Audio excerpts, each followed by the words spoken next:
Hola, ¿qué tal? Vamos a hablar en este módulo sobre la fotogrametría y la metrología, aplicada a la ingeniería inversa. Yo soy María Ana Sáenz Nuño y ya he colaborado en algún otro módulo. Vamos allá. La fotogrametría es una de las técnicas que más se utiliza para reconstruir piezas que de otra forma sería complicado dibujarlas, o sería muy costoso, o hemos perdido los planos. Lo mejor, desde luego, habitualmente es el disponer del plano que voy a dibujar, la pieza que quiero dibujar, e ir haciéndola poco a poco con cualquier software de diseño, como puede ser SolidWorks, el que tenemos en la pantalla. Por ejemplo, la pieza que estamos dibujando pues es esta de aquí. Esta pieza, sus dimensiones, conocemos exactamente cuál es el plano, cuál es el tamaño que tiene, la podemos ir dibujando sin ningún problema, como estamos haciendo en la imagen. Pero hay otro tipo de piezas en la que no es sencillo y para eso recurrimos a la fotogrametría. Veamos brevemente en qué consiste la fotogrametría. Como su palabra dice, la fotogrametría es esa disciplina encargada de calcular las dimensiones y posiciones de los objetos en el espacio a partir de medidas realizadas sobre fotografías. La aplicación más típica y que todos conocemos es un avión que desplazándose sobre el paisaje va tomando fotos de distintos detalles del relieve y por superposición es capaz de reconstruir tridimensionalmente ese terreno. Se ha utilizado desde hace mucho tiempo para reconstruir, para sacar los mapas del terreno. Bien, pues con esa visión estereoscópica con la que podemos llegar a obtener la imagen del terreno, no solamente la podemos aplicar a grandes dimensiones, sino lo que vamos a ver aquí es cómo aplicar la fotogrametría a otras aplicaciones más cotidianas, como por ejemplo medir una pieza.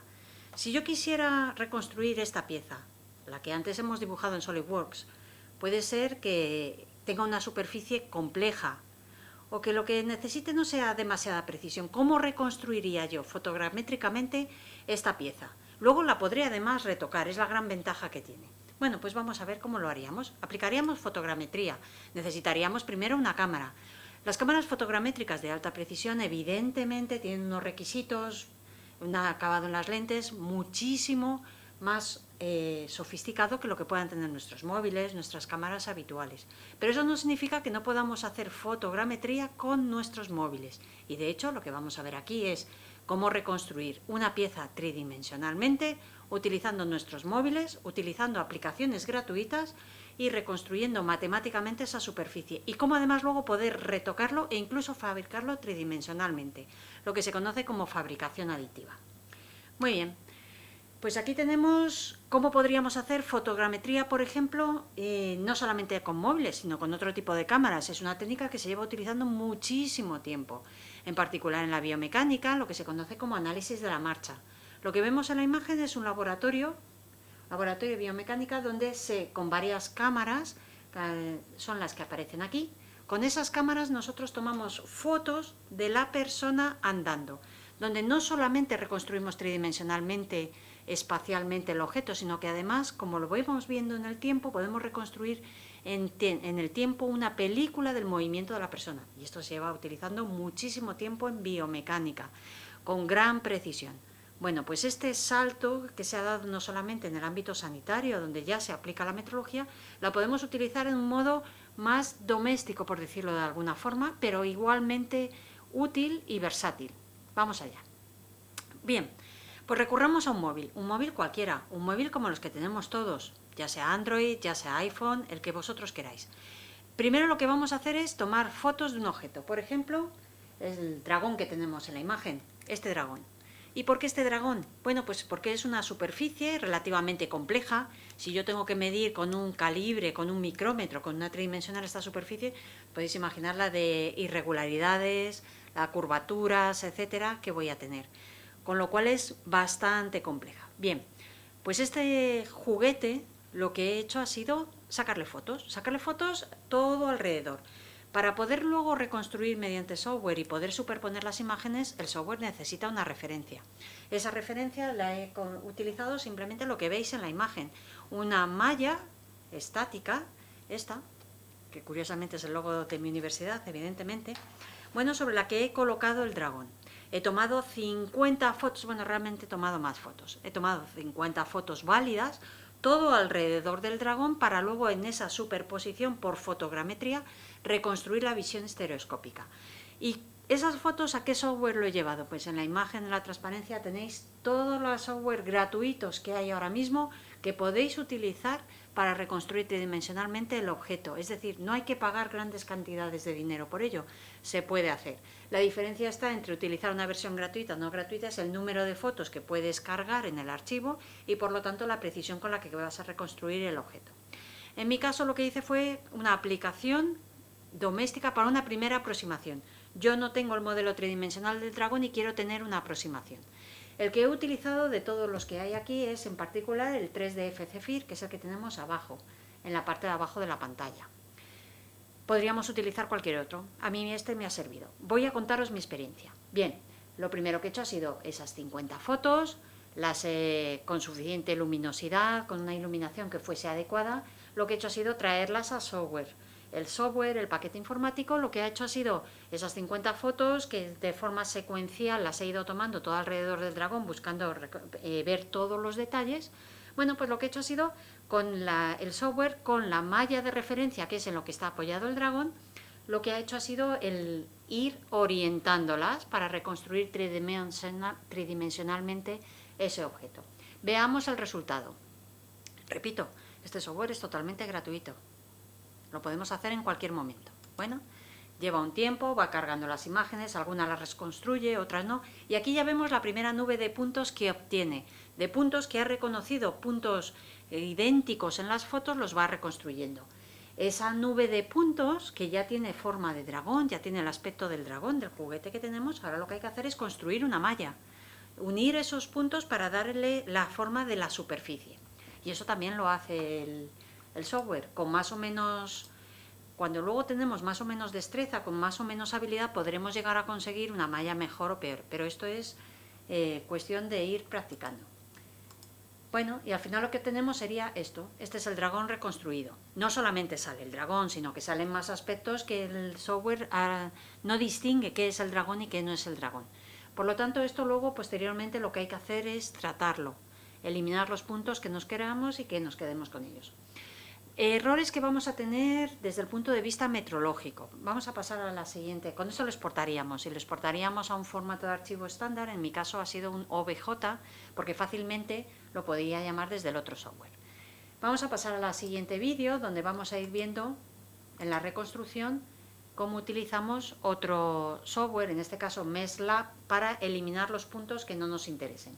Bueno, como estaba comentando, errores que podemos tener en la precisión desde un punto de vista metrológico, que es lo que nos interesa. Primero, la iluminación va a influir muchísimo en la precisión que nosotros tengamos. Hombre, en la precisión que yo voy a querer tener en este dragón, desde luego, si llego a los milímetros, ya sería mucha precisión, muchísima exactitud. No voy a necesitar tanta.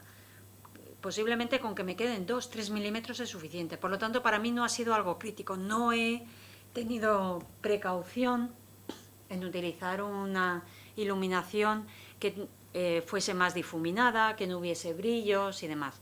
Aquí ya con la experiencia, sabiendo la cámara que se tiene específicamente, el objeto, las dimensiones, cuántas fotos se necesitan y demás, pues ya podemos ir afinando y obtener resoluciones realmente por debajo del milímetro, cosa que es impresionante. Pensemos en un molde de los que ya se ha perdido el plano, un molde que se ha roto, un molde que necesitamos volver a tener otro para seguir fabricando las piezas que tenemos en nuestra fábrica. Pues ahí sería una aplicación, al menos para tener inicialmente un primer modelo, sería ideal. Bueno, pues este software MeshLab también es gratuito. En particular este necesita conocimientos, un poquito más de conocimientos matemáticos para el tema del filtrado. Pero si os fijáis en la aplicación que estoy utilizando aquí, realmente los conocimientos es simplemente importar el objeto e ir eliminando de la malla de puntos aquellos puntos que no me interesen. Y con eso ya me quedo con de toda la nube de puntos, de toda la malla, lo que más me puede interesar. Bien, si una vez que yo exporto el archivo resulta que hay algo que me doy cuenta, pues porque he dejado una parte inferior en el dragón, que resulta que no quiero fabricar, no quiero llegar a reconstruir, puedo volver a entrar en el software y puedo volver a eliminarlo.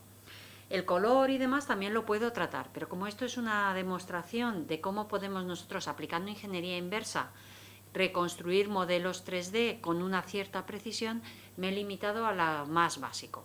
Muy bien, con eso ya tenemos el modelo, ya lo puedo exportar en un formato STL, por ejemplo, estereolitografía, que luego lo puedo importar desde el software de una máquina, una impresora 3D para fabricación aditiva y fabricarlo. Vamos allá. Vamos a fabricarlo.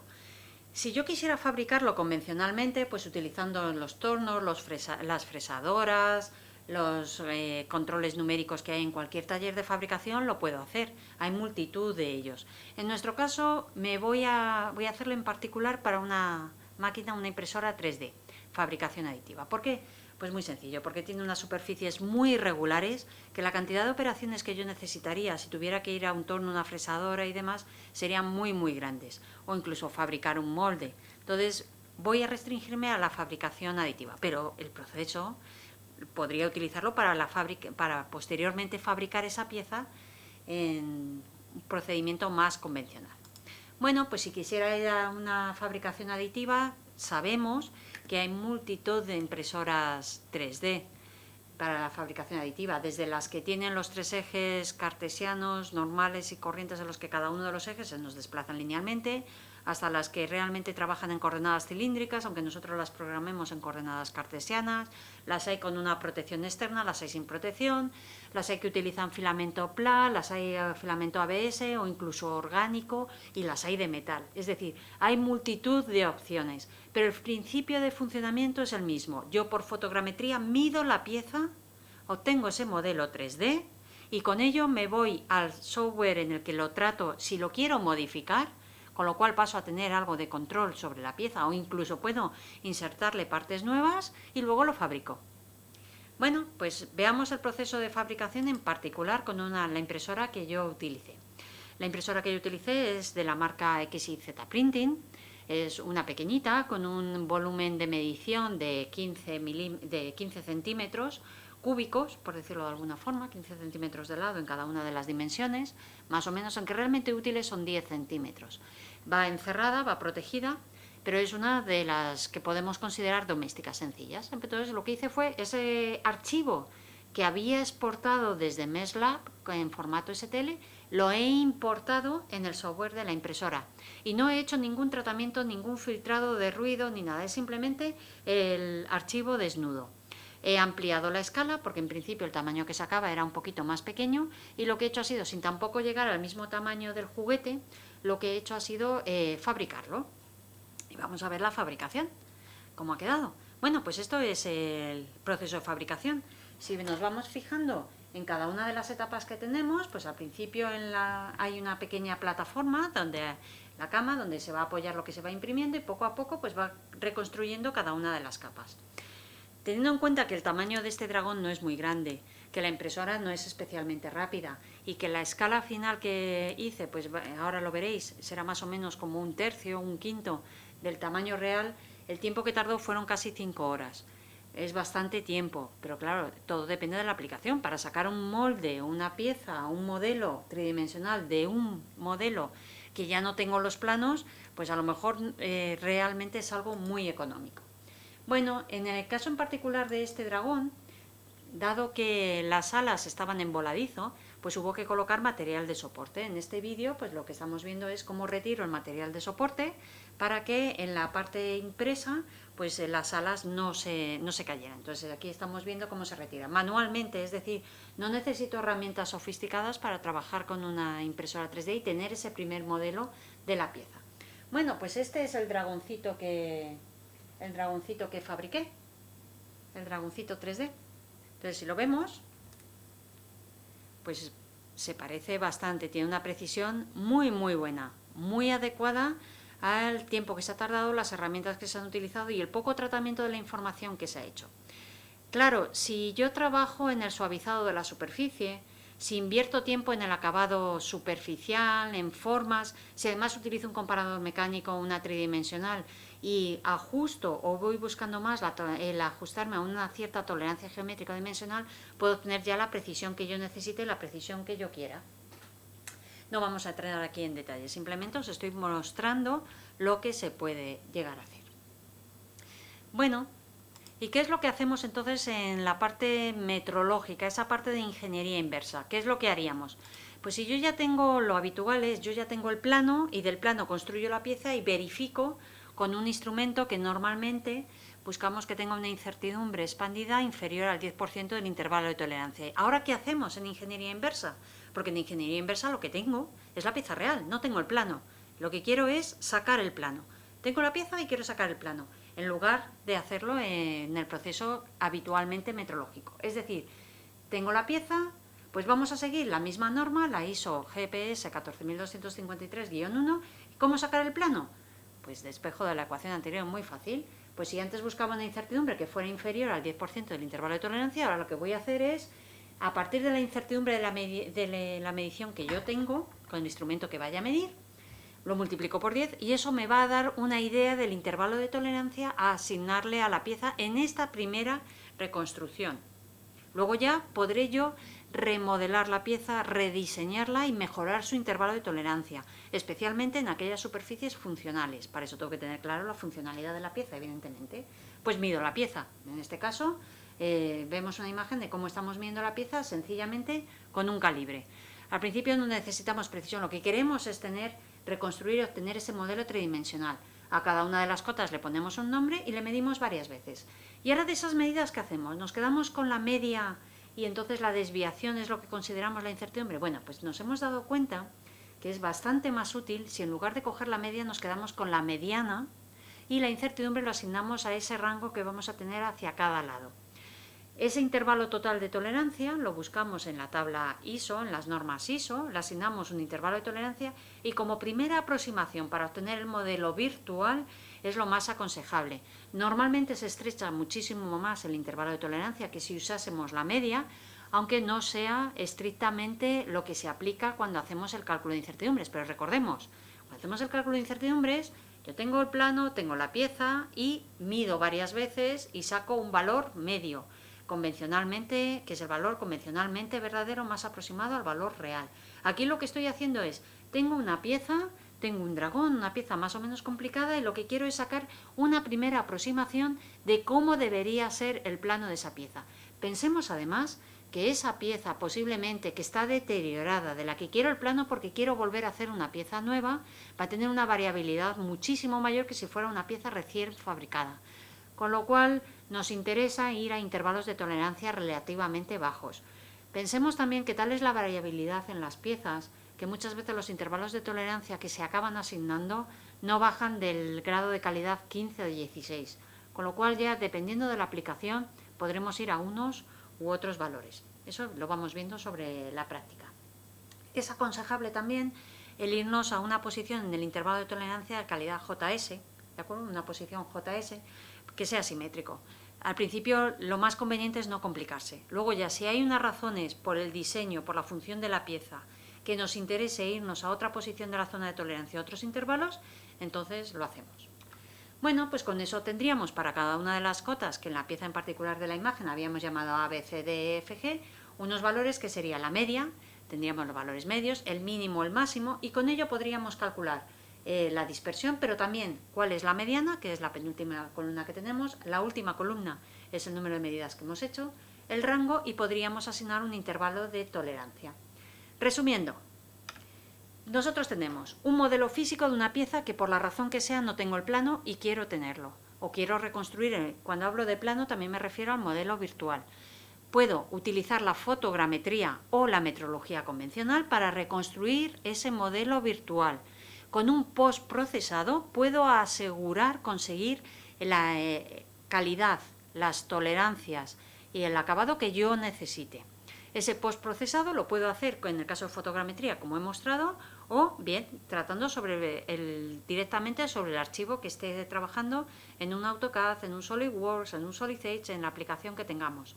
Y luego ya lo puedo fabricar con impresión 3D, como os he mostrado en el dragón, o por un proceso convencional. Muchas gracias.